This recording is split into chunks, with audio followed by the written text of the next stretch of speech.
So again, I started my mission in Independence, Missouri, and the church history there was probably one of my favorite things on my mission. I had a lot of favorite things, but I wasn't a church history person really before my mission.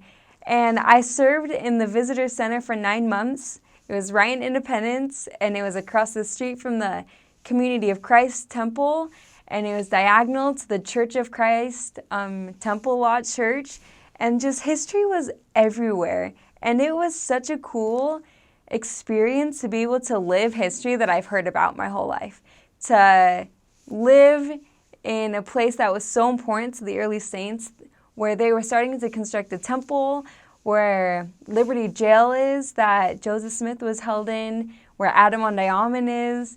Just so many neat places. And I feel like learning about church history really helped my testimony grow because it helped me understand the sacrifices that were made in order to have the church restored and to really think about everything that the saints went through.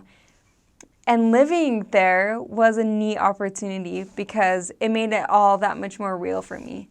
I was able to really, really imagine living conditions there and the way that they really had to trust their Heavenly Father through their trials.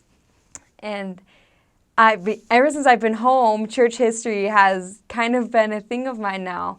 I just read about it and I study about it, and that was one thing for my mission that I didn't expect to take home, but I'm so grateful that I did. And I encourage everyone to really take church history as a special and sacred thing, because it is. It's the process of how we became to be today, that today we're a worldwide church, and that wouldn't have happened without all of the history and the sacrifices that the early members of the church made.